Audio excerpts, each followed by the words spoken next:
afternoons, in which there is a visit to the scriptorium, and a meeting with many scholars, copyists, and rubricators, as well as an old blind man who was expecting the Antichrist.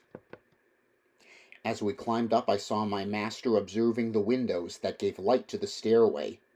I was probably becoming as clever as he, because I immediately noticed that their position would make it difficult for a person to reach them.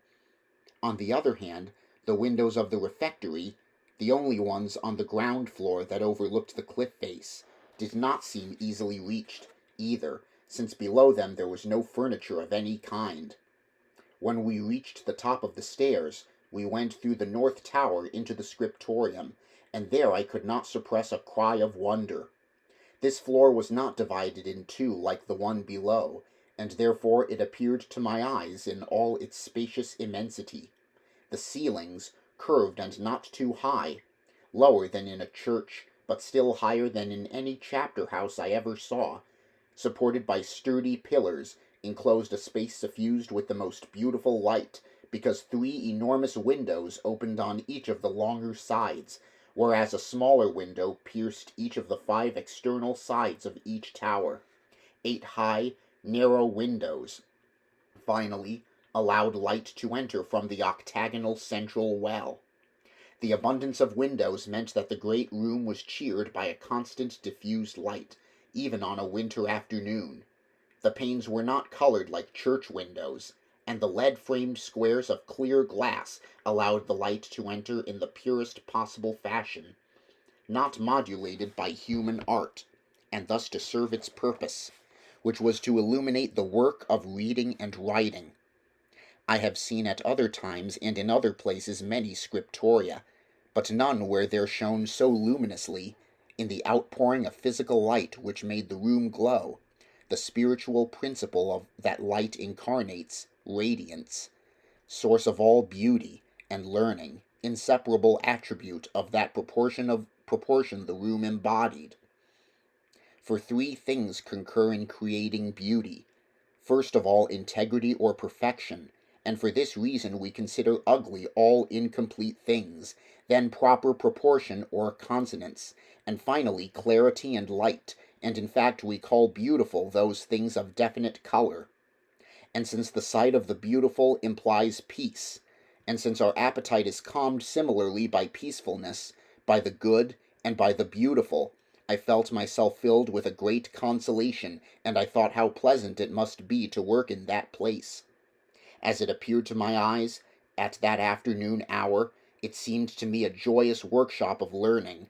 I saw later at St. Gall a scriptorium of similar proportions, also separated from the library. In other convents the monks worked in the same place where the books were kept, but not so beautifully arranged as this one. Antiquarians, librarians, rubricators, and scholars were seated, each at his own desk, and there was a desk under each of the windows. And since there were 40 windows, a number truly perfect, derived from the decoupling of the quadragon, as if the 10 commandments had been multiplied by the 4 cardinal virtues, 40 monks could work at the same time, though at that moment there were perhaps 30. Severinus explained to us that monks working in the scriptorium were exempted from the offices of terce, sext, and nones, so they would not have to leave their work during the hours of daylight, and they stopped their activity only at sunset, for vespers. The brightest places were reserved for the antiquarians, the most expert illuminators, the rubricators, and the copyists. Each desk had everything required for illuminating and copying: inkhorns, fine quills which some monks were sharpening with a thin knife, pumice stone for smoothing the parchment, rulers for drawing the lines that the writing would follow. Next to each scribe, or at the top of the sloping desk, there was a lectern, on which the codex to be copied was placed, the page covered by a sheet with a cut-out window which framed the line being copied at that moment. And some had inks of gold and various colors. Other monks were simply reading books, and they wrote down their annotations in their personal notebooks or on tablets. I did not have time, however, to observe their work, because the librarian came to us. We already knew he was Malachi of Hildesheim. His face was trying to assume an expression of welcome, but I could not help shuddering at the sight of such a singular countenance. He was tall and extremely thin, with large and awkward limbs.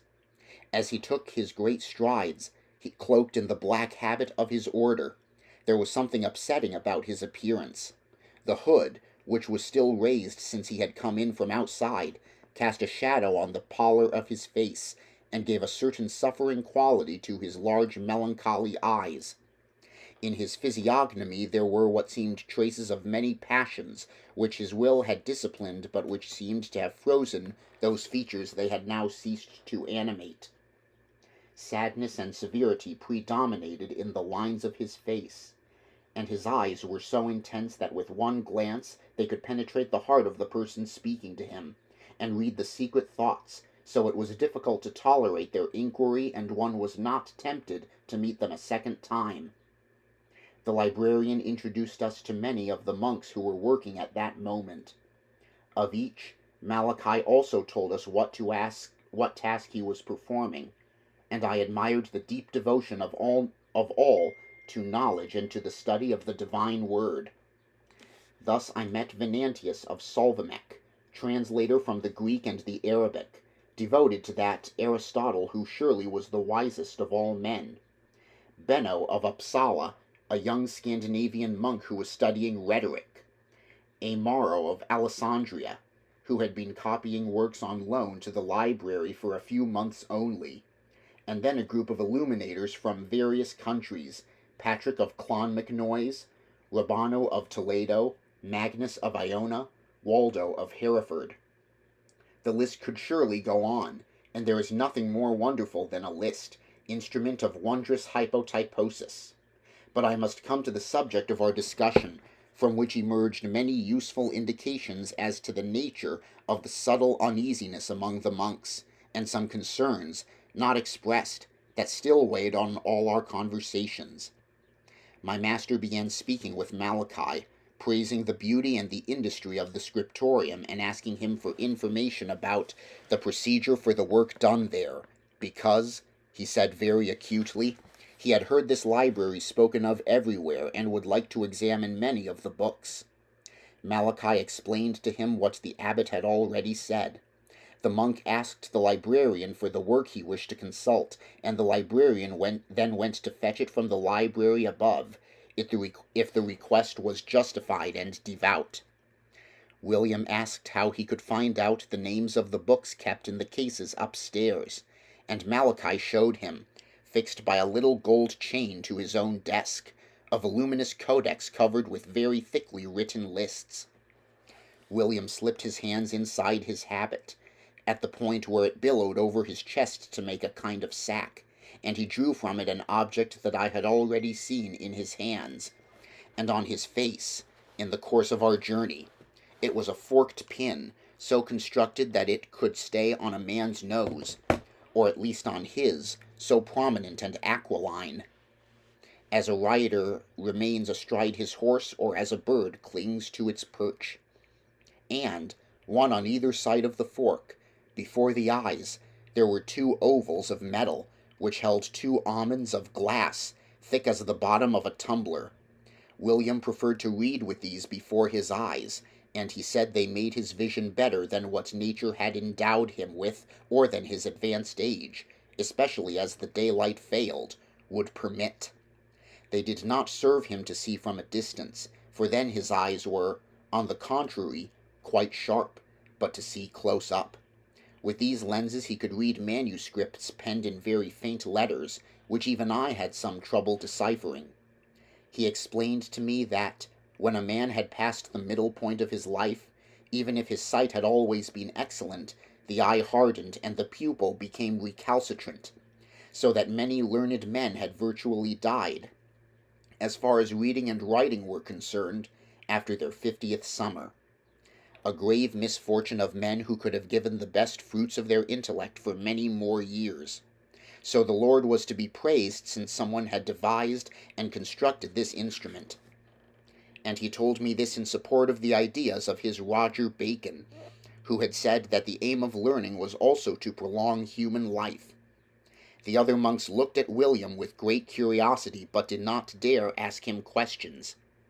And I noticed that, even in a place so zealously and proudly dedicated to reading and writing, that wondrous instrument had not yet arrived.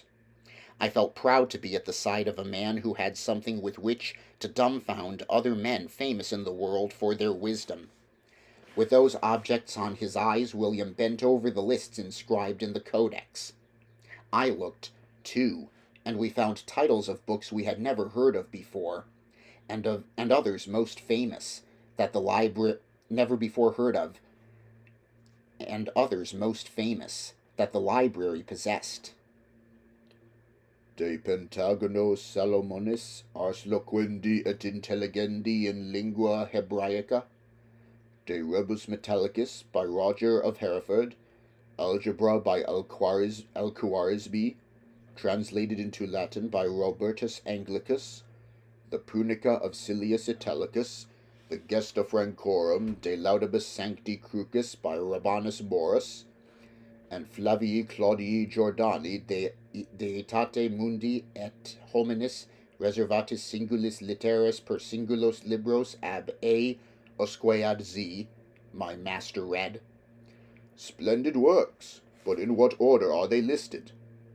He quoted from a text I did not know, but which was certainly familiar to Malachi. The librarian must have a list of all books carefully ordered by subjects and authors, and they must be classified on the shelves with numerical indications. How do you know the collocation of each book? Malachi showed him some annotations beside each title. I read 3, 4 gratis, 5 in prima Grecorum, 2, 5 gratis, 7 in tertia Anglorum, and so on. I understood that the first number indicated the position of the book on the shelf or gratis, which was in turn indicated by the second number, while the case was indicated by the third number, and I understood also that the other phrases designated a room or a corridor of the library, and I made bold to ask further information about these last distinctions. Malachi looked at me sternly. Perhaps you do not know or have forgotten that only the librarian is allowed access to the library. It is therefore right and sufficient that only the librarian know how to decipher these things. But in what order are the books recorded in this list? William asked. Not by subject, it seems to me. He did not suggest an order by author, following the same sequence as the letters of the alphabet, for this is a system I have seen adopted only in recent years, and at that time it was rarely used. The library dates back to the earliest times, Malachi said, and the books are registered in order of their acquisition, donation, or entrance within our walls. They are difficult to find, then, William observed. It is enough for the librarian to know them by heart and know when each book came here. As for the other monks, they can rely on his memory. He spoke as if discussing someone other than himself, and I realized he was speaking of the office that at the moment he unworthily held, but which had been held by 100 others, now deceased, who had handed down their knowledge from one to the other. I understand, William said. If I were then to seek something, not knowing what, on the Pentagon of Solomon you would be able to tell me that there exists the book whose title I have just read, and you could identify its location on the floor above. If you really had to learn something about the Pentagon of Solomon, Malachi said. But before giving you that book, I would prefer to ask the abbot's advice. I have been told that one of your best illuminators died recently, William said then. The abbot has spoken to me a great deal of his art. Could I see the codices he was illuminating? Because of his youth, Adelmo of Otranto, Malachi said, looking at William suspiciously, worked only on marginalia. He had a very lively imagination, and from known things he was able to compose unknown and surprising things, as one might join the human body to an equine neck. His books are over there. Nobody has yet touched his desk. we approached what had been Adelmo's working place, where the pages of a richly illuminated psalter still lay. There were folios of the finest They were folios of the finest vellum, that queen among parchments, and the last was still fixed to the desk. Just scraped with pumice stone and softened with chalk, it had been smoothed with the plane, and, from the tiny holes made on the sides with a fine stylus, all the lines that were to have guided the artist's hand had been traced. The first half had already been covered with writing, and the monk had begun to sketch the illustrations in the margins. The other pages, on the contrary, were already finished, and as we looked at them, neither I nor William could suppress a cry of wonder. This was a psalter in whose margins was delineated a world reversed with respect to the one to which our senses have accustomed us, as if at the border of a discourse that is by definition the discourse of truth, there proceeded, closely linked to it, through wondrous allusions in enigmat, a discourse of falsehood on a topsy-turvy universe, in which dogs flee before the hare and deer hunt the lion. Little bird-feet heads, animals with human hands on their back, hirsute pates from which feet sprout, zebra-striped dragons, quadrupeds with serpentine necks twisted in 1,000 inextricable knots, monkeys with stag's horns, sirens in the form of fowl with membranous wings, armless men with other human bodies emerging from their backs like humps, and figures with tooth-filled mouths on the belly, humans with horses' heads, and horses with human legs, fish with birds' wings and birds with fish tails, monsters with single bodies and double heads or single heads and double bodies, cows with cock's tails and butterfly wings, women with heads scaly as a fish's back, two-headed chimeras interlaced with dragonflies with lizard snouts, centaurs, dragons, elephants, manticores stretched out on tree branches, griffins whose tails turned into an archer in battle array, diabolical creatures with endless necks, sequences of anthropomorphic animals and zoomorphic dwarfs joined, sometimes on the same page, with scenes of rustic life in which you saw, depicted with such impressive vivacity that the figures seemed alive, all the life of the fields, ploughmen, fruit gatherers, harvesters, spinning women, sowers alongside foxes, and martens armed with crossbows who were scaling the walls of a towered city defended by monkeys. Here an initial letter, bent into an L, in the lower part generated a dragon, there a great V, which began the word verba, produced as a natural shoot from its trunk a serpent with 1,000 coils, which in turn begot other serpents as leaves and clusters. Next to the psalter there was, apparently finished only a short time before, an exquisite book of hours, so incredibly small that it would fit into the palm of the hand. The writing was tiny, the marginal illuminations, barely visible at first sight, demanded that the eye examine them closely to reveal all their beauty, and you asked with what superhuman instrument the artist had drawn them to achieve such vivid effects in a space so reduced. The entire margins of the book were invaded by minuscule forms that generated one another, as if by natural expansion, from the terminal scrolls of the splendidly drawn letters, sea sirens, stags in flight, chimeras, armless human torsos that emerged like slugs from the very body of the verses. At one point, as if to continue the triple Sanctus, Sanctus, Sanctus repeated on 3 different lines, you saw 3 ferocious figures with human heads, 2 of which were bent, one downward and one upward, to join in a kiss you would not have hesitated to call immodest, if you were not persuaded that a profound, even if not evident, spiritual meaning must surely have justified that illustration at that point. As I followed those pages I was torn between silent admiration and laughter, because the illustrations naturally inspired merriment, though they were commenting on holy pages, and Brother William examined them smiling and remarked, Babouin, so they are called in my islands. Babouins, that is what they call them in Gaul, Malachi said. Adelmo learned his art in your country, although he studied also in France. Baboons, that is to say, monkeys from Africa. Figures of an inverted world where houses stand on the tip of a steeple and the earth is above the sky. I recalled some verses I had heard in the vernacular of my country, and I could not refrain from repeating them. Alle Wunder sie geswiegen, dass der Himmel hat überstiegen, das sollt ihr wohl ein Wunder wiegen. And Malachi continued, quoting from the same text. Dobun un Himmel unter, das sollt der Han besunder, wohl alle Wunder ein Wunder. Good for you, also, the librarian continued.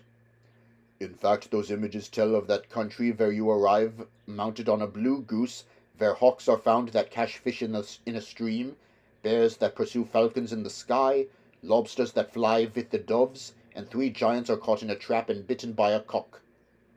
And a pale smile brightened his lips. Then the other monks, who had followed the conversation a bit shyly, laughed heartily, as if they had been awaiting the librarian's consent. He frowned as the others continued laughing, praising the skill of poor Adelmo and pointing out to one another the more fantastic figures. And it was while all were still laughing that we heard, at our backs, a solemn and stern voice. Verba vana aut visui apta non loqui. We turned. The speaker was a monk bent under the weight of his years, an old man white as snow, not only his skin, but also his face and his pupils. I saw that he was blind. The voice was still majestic and the limbs powerful, even if the body was withered by age. He stared at us as if he could see us, and always thereafter I saw him move and speak as if he still possessed the gift of sight. But the tone of his voice was that of one possessing only the gift of prophecy. The man whom you see venerable in age and wisdom, Malachi said to William, pointing out the newcomer, is Jorge of Burgos, older than anyone else living in the monastery save Alinardo of Grottaferrata. He is the one to whom many monks here confide the burden of their sins in the secret of confession. Then, turning to the old man, he said, The man standing before you is Brother William of Baskerville, our guest. I hope my words did not anger you, the old man said in a curt tone. I heard persons laughing at laughable things, and I reminded them of one of the principles of our rule. As the psalmist says, if the monk must refrain from good speech because of his vow of silence, all the more reason why he should avoid bad speech. And as there is bad speech, there are also bad images, and they are those that lie about the form of creation, and show the world as the opposite of what it should be, has always been, and always will be throughout the centuries until the end of time.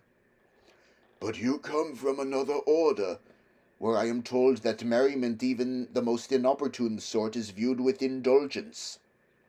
He was repeating what the Benedictines said about the eccentricities of St. Francis of Assisi, and perhaps also the bizarre whims attributed to those friars and spirituals of every kind who were the most recent and embarrassing offshoots of the Franciscan order. But William gave no sign of understanding the insinuation. Marginal images often provoke smiles, but to edifying ends, he replied. As in sermons, to touch the imagination of devout throngs, it is necessary to introduce exempla, not infrequently jocular, so also the discourse of images must indulge in these trivia. For every virtue and for every sin there is an example drawn from bestiaries, and animals exemplify the human world. Ah, yes, the old man said mockingly, but without smiling. Any image is good for inspiring virtue, provided the masterpiece of creation, turned with his head down, becomes the subject of laughter. And so the word of God is illustrated by the ass playing the lyre, the owl ploughing with a shield, oxen yoking themselves to the plough, rivers flowing upstream, the sea catching fire, the wolf turning hermit. Go hunting for hares with oxen, have owls teach you grammar, have dogs bite fleas, the one-eyed guard the dumb, and the dumb ask for bread, the ant give birth to a calf, Roast chickens fly, cakes grow on rooftops, parrots hold rhetoric lessons, hens fertilize cocks, make the cart go before the oxen, the dogs sleep in the bed, and all walk with their heads on the ground. What is the name of this nonsense? A world that is the reverse and the opposite of that established by God under the pretext of teaching divine precepts. But as the Areopagite teaches, William said humbly, God can be named only through the most distorted things. And Hugh of St. Victor reminded us that the more the simile becomes dissimilar, the more the truth is revealed to us under the guise of horrible and indecorous figures, the less the imagination is sated in carnal enjoyment, and is thus obliged to perceive the mysteries hidden under the turpitude of the images. I know that line of reasoning, and I confess with shame that it was the chief argument of our order when the Cluniac abbots combated the Cistercians. But Saint Bernard was right.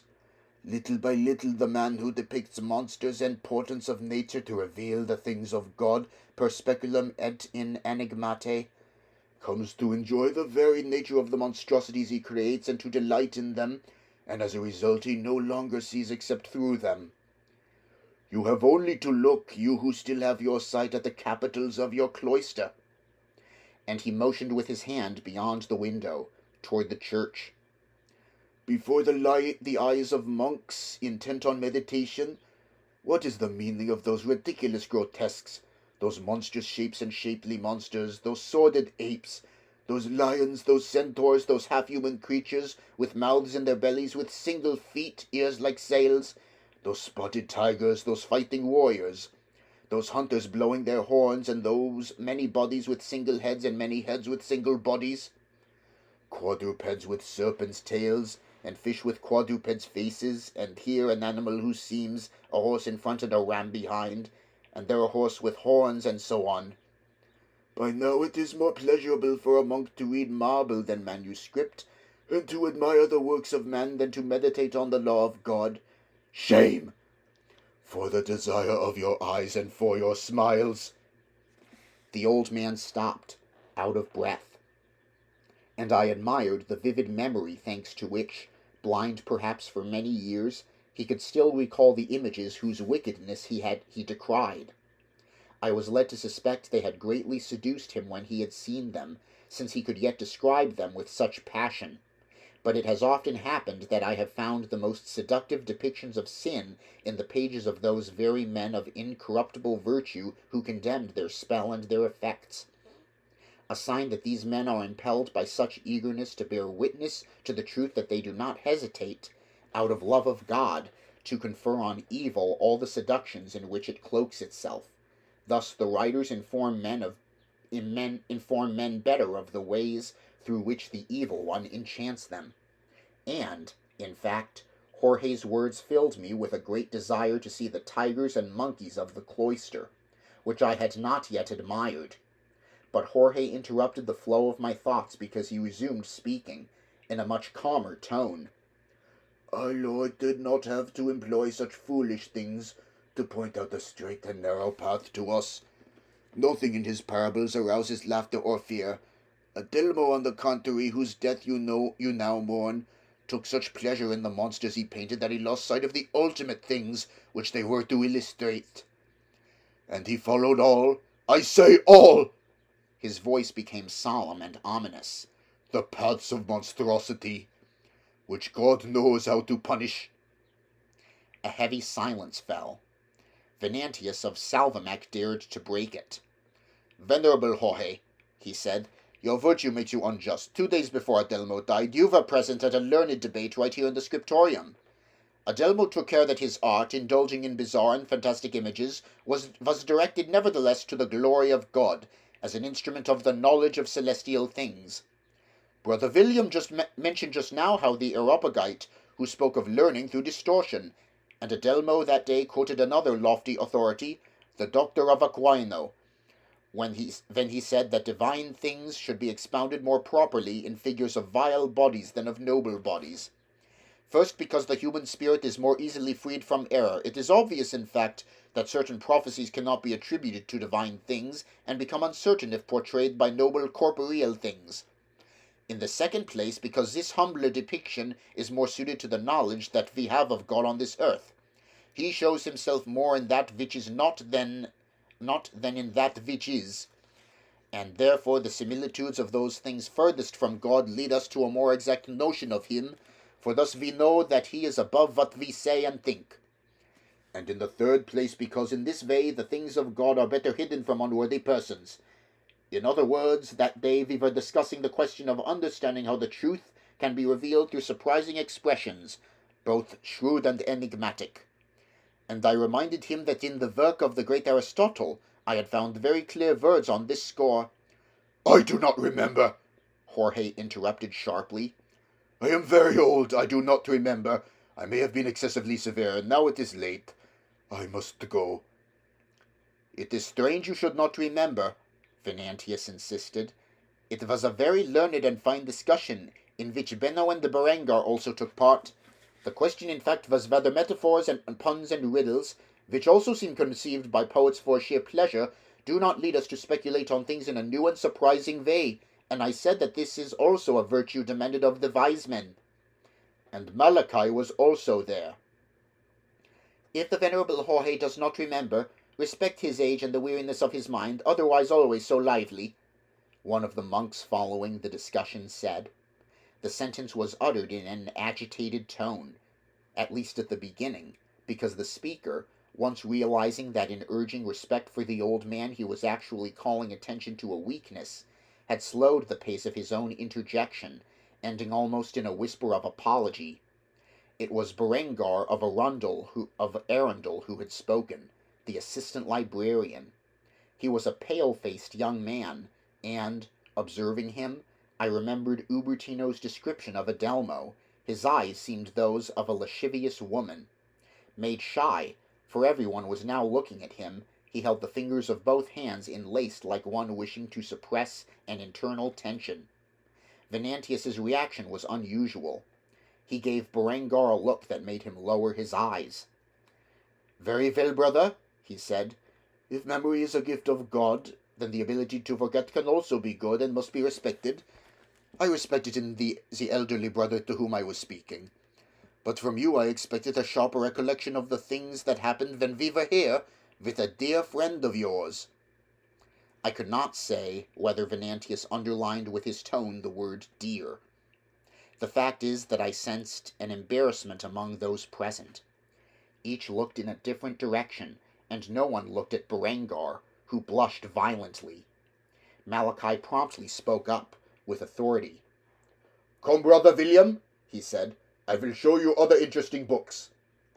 The group dispersed. I saw Berengar give Venantius a look charged with animosity, and Venantius returned the look, silent and defiant. Seeing that old Jorge was leaving, I was moved by a feeling of respectful reverence, and bowed to kiss his hand. The old man received the kiss, put his hand on my head, and asked who I was. When I told him my name, his face brightened. "You bear a great and very beautiful name," he said. "Do you know who Adzo of Montier-en-Der was?" he asked. I did not know, I confess. So Jorge added, "He was the author of a great and awful book, the Libellus de Antichristo, in which he foresaw things that were to happen, but he was not sufficiently heeded." "The book was written before the millennium," William said, "and those things did not come to pass." "For those who lack eyes to see," the blind man said. "The ways of the Antichrist are slow and tortuous. He arrives when we do not expect him, not because the calculation suggested by the apostle was mistaken, but because we have not learned the art." Then he cried, in a very loud voice, his face turned toward the hall, making the ceiling of the scriptorium re-echo. "He is coming! Do not waste your last days laughing at little monsters with spotted skins and twisted tails. Do not squander the last 7 days